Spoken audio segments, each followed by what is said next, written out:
Alex outside the Etihad, Manchester City 5, Crystal Palace 0. This is my review. We scored 5 goals, guys. That isn't worth a like right at the top of the video. I don't know what it is. Get hitting the like button now. I love it when a plan comes together. Pep Guardiola, he's had his peaks and troughs this year. I'm not going to defend that at all. But let's talk about today where he just got it absolutely right. The team from 1 to 11, everyone seemed to put in a performance. Willy Caballero, we all talk about Bravo and Joe Hart this year. Willy Caballero was immaculate when called upon. Did a job. Couple of great routine saves. And a lovely one low and hard to his left. And I looked at that and I thought, you know what? With Willy Caballero, he's always talked about as a replacement. He'll make do. But actually, when he turns it on, he can be a damn fine goalkeeper.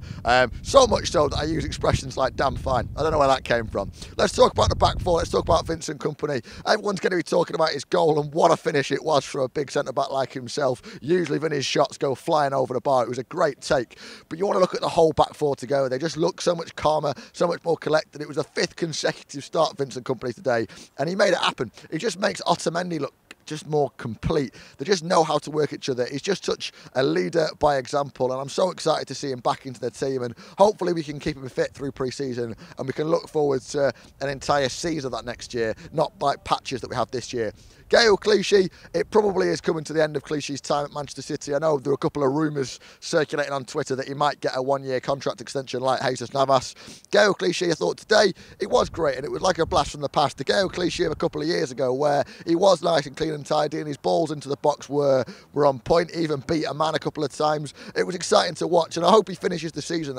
I don't want us to cloud our judgment on Gaël Clichy. I don't think he'll be around next year, but it'd be nice to finish this season with a bang. And Fernandinho at right back. Personally, I've been a little bit of a fan of Navas at right back the last couple of weeks, but Fernandinho, he looked complete in his role as well. It was just a great defensive performance, and that let us build. Leroy Sané and Raheem Sterling, it wasn't quite happening for either of them, but the moves were positive. There was a lot of creativity, there was a lot of excitement, and there was a lot of reinvention. It wasn't the same thing over and over again. It was a little bit more trial and error. We'll try a high ball into the box, we'll go early, we'll cut inside, we'll go wide, we'll play a couple of 1-2s. Every single attack was different, and it was exciting to see. And Leroy Sané was unlucky not to get on the score sheet. He had 3 or 4 good chances, but his time will come again. Raheem Sterling, a little bit quieter, took his goal well, you can't complain.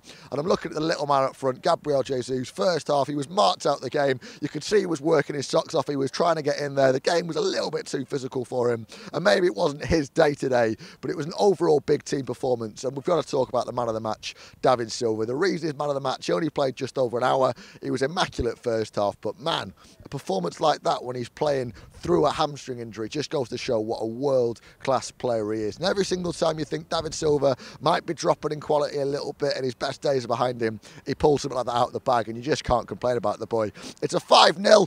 With results like that, you've got to have a smile on your face. You've got to go home. I'm just hoping we can keep this up the last few games. I said this morning, leaving the house, the games that we've got, Leicester, West Brom, Watford, Crystal Palace, I thought they'd all be horrible, scrappy, tedious, part of the best teams. If we're going to see more 5-0 games, I can't wait for the next 3 games. At the time of talking, we are ahead of Liverpool in the league. I'm sure they're going to be in the hunt for a result tomorrow and put that back to the way it was at the start of the weekend. But it is opening your eyes a little bit. The Champions League football is looking increasingly likely. The 3rd and 4th, there is a little bit of a difference. You don't want to get that 4th place and have to go out to, the best thing you're going to do is go out to Slovakia and play a qualifier against some weird team. Worst case scenario, you draw like a Dortmund or a Valencia or one of the big Spanish sides.